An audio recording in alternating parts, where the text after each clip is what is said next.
अभी तो ये पहली मंजिल है, तुम तो अभी से घबरा गए, मेरा क्या होगा सोचो तो जरा।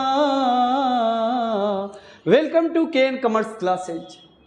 मैं उन बच्चों के साथ बात कर रहा हूँ कि जो बच्चे 10th पास आउट करने के बाद कॉमर्स सब्जेक्ट लेते हैं और कॉमर्स सब्जेक्ट लेने के बाद उनको क्या क्या प्रॉब्लम फेस करना पड़ता है, उसके लेकर हम बात करना चाह रहे हैं। तो मैं आपको एक छोटा सा रूल्स जो हम बता रहे हैं उस पर ध्यान रखिए। बहुत बड़ा वीडियो नहीं है, जिसका नाम है rules of debit and credit. आइए, सवाल ये है कि बच्चे को कॉमर्स क्यों उनको बोरिंग लगता है। सर, कॉमर्स तो बोरिंग लगने का सब्जेक्ट ही नहीं है। बहुत सिंपल सी बात है। हम कोशिश ये करें कि सब्जेक्ट को थोड़ा सा इजी और मस्ती कर दे इसमें। जैसे मैथ आप देख रहे हैं, यहाँ पर मैंने मैथ लिखा।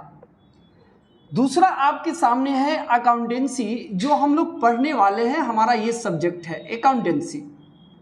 अब इस दोनों में फ़र्क है सर। अभी हम लोग 10th जो पास आउट किए हैं उसमें मैथ के लेकर हम लोग काम कर रहे थे।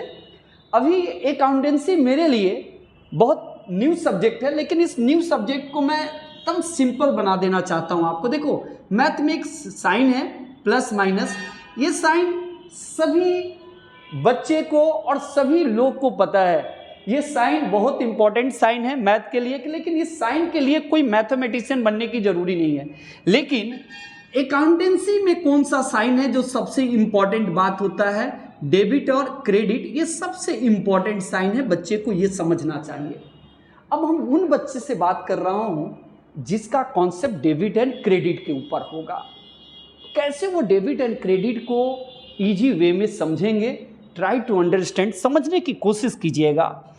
सर, ये डेबिट एंड क्रेडिट का कॉन्सेप्ट कैसे आया, कहाँ से आया, किसने दिया, हम सारी चीज़ें के ऊपर हम काम करेंगे। लेकिन सबसे पहले हम देखते हैं कि डेबिट एंड क्रेडिट का क्या क्या काम है।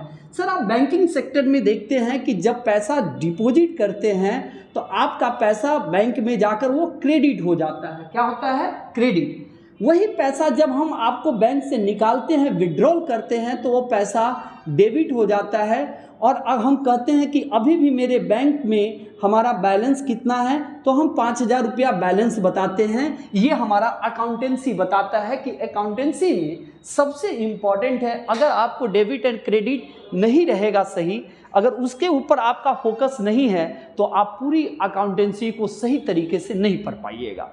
अब सवाल ये है कि सर, आप मुझे इस तरीके से प्रेजेंटेशन डालिए सर कि बच्चे को मुश्किल नहीं हो, बच्चे को दम इजी लगे। क्या?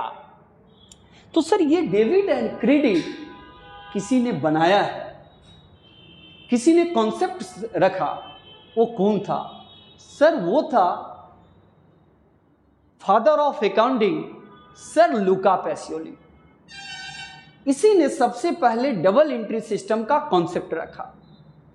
और हमारे एक इंडियन फादर ऑफ अकाउंटिंग भी है, जिनका नाम है श्री कल्याण सुब्रमणी अय्यर, जिसने कॉमर्स का न्यू हमारे इंडिया के अंदर रखा था, जिसको हम भारत बोलते हैं अभी। चलिए, बहुत इंपॉर्टेंट बात है कि सर ये कॉन्सेप्ट दिया किसने?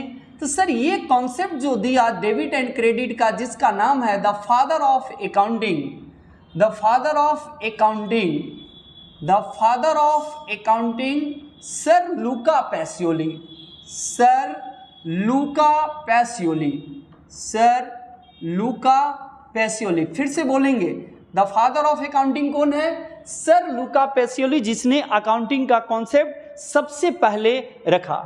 सर, ये कहाँ के रहने वाले थे? सर, ये इटली के रहने वाले थे। और इटली का जो जगह का नाम था वो था वेनिस। जगह का क्या नाम था? वेनिस। और सबसे पहले 1494 में डबल एंट्री सिस्टम का कॉन्सेप्ट देने वाला सर लुका पैसियोली थे। अब सवाल यह है कि सर लुका पैसियोली थे कौन? सर, लुका पैसियोली का फोकस कहाँ था? सर, लुका पैसियोली का फोकस 3 इडियट की तरह था। सर, करना कुछ और था, करना कुछ और चाह रहे थे। सर, इनका फोकस था बिजनेस के तरफ, लेकिन लिख क्या दिए सर, इसी ने एक ज्योमेट्री का और मैथमेटिक्स का बुक्स लिखा था जिसमें सबसे पहले अकाउंटिंग का जिक्र हो चुका था, डेबिट एंड क्रेडिट का। सर बोला जाता है कि किसी भी ट्रांजैक्शन के दो एस्पेक्ट होते हैं, फिर से सुनेंगे अगेन, किसी भी ट्रांजैक्शन के दो एस्पेक्ट होते हैं, एक को डेबिट बोलते हैं और दूसरे को क्रेडिट बोलते हैं। तो किसी भी ट्रांजैक्शन के दो एस्पेक्ट होते हैं, एक को डेबिट बोलते हैं और दूसरे को क्रेडिट बोलते हैं। हम लोग आगे पढ़ेंगे ट्रांजैक्शन के बारे में कि हमारा ट्रांजैक्शन जो होता है वो मॉनेटरी ट्रांजैक्शन होना चाहिए, फिनेंशियल ट्रांजैक्शन होना चाहिए, बिजनेस ट्रांजैक्शन होना चाहिए। नॉन मॉनेटरी ट्रांजैक्शन को हम बिजनेस में रिकॉर्ड नहीं करते हैं, वो आगे पढ़ेंगे। लेकिन अभी छोटा सा वीडियो है, इसको हम थोड़ा सा सुनते हुए चलेंगे, हम ज़्यादा टाइम आपसे नहीं लेना चाह रहे हैं। अब आइए सर, डेबिट एंड क्रेडिट का ही नाम क्या था सर, इसका नाम था डुअल एस्पेक्ट। क्या नाम था? Dual aspect. पर एवरी ट्रांजैक्शन है टू एस्पेक्ट, प्रत्येक ट्रांजैक्शन के दो एस्पेक्ट होते हैं। अब दूसरा क्या नाम है सर, इसी को हम लोग डबल एंट्री सिस्टम बोलते हैं। क्या बोलते हैं इसको? Double entry system. क्या बोलते हैं? Double entry system. फिर से बोलिए, क्या बोलते हैं again? Double entry system. Sir इसी को हम लोग जर्नल के नाम से जानते हैं। आगे हम लोग जर्नल का डिटेल्स पढ़ेंगे कि जर्नल कहाँ से आया। सर जर्नल जो है फ्रेंच वर्ड से लिया गया, और जर्नल का पूरा मीनिंग देख लीजिए क्या होता है, आगे हम पढ़ेंगे इस चीज को। GOURNAL, journal. सर जर का मीन्स होता है which means day to day record करना। किसी भी ट्रांजैक्शन को कोई भी बिजनेसमैन, कॉमन सेंस है, per day each and every transaction को रिकॉर्ड करता है, वही आपका जर्नल है। और जर्नल को हिंदी में रोजनामांचा बोला जाता है। डेली रिकॉर्ड करने का लीजर है, खाता है हमारा अकाउंट से जिसमें हम काम करते हैं। चलिए अब सर अकाउंट्स को लिखते कैसे हैं, अकाउंट्स का लिखने का तरीका क्या है? तो सर बोला जाता है कि अकाउंट्स को ऑलवेज बचपन का प्यार भूल मत जाना रे। अकाउंट्स को ऑलवेज टी शेप में, कैपिटल लेटर का टी शेप में लिखा जाता है। फिर से सुनिएगा, फिर से मैंने क्या बोला, अकाउंट्स को कैपिटल लेटर का टी शेप में लिखा जाता है। कौन सा शेप? कैपिटल लेटर का टी शेप। अकाउंट्स का दो साइड होता है, एक को लेफ्ट बोलते हैं और दूसरे को राइट बोलते हैं। ये है आपका लेफ्ट साइड, इसको हम लेफ्ट साइड बोलते हैं, और इसको बेटा हम राइट साइड बोलते हैं। कौन साइड बोलते हैं? Right side. तो आपने देखा कि अकाउंट्स का दो साइड है, एक को लेफ्ट बोलते हैं, दूसरे को राइट बोलते हैं। वीडियो एकदम सिंपल है, आप एकदम सिंपल लेक्चर है, आप उसको समझिए और सुनते रहिए।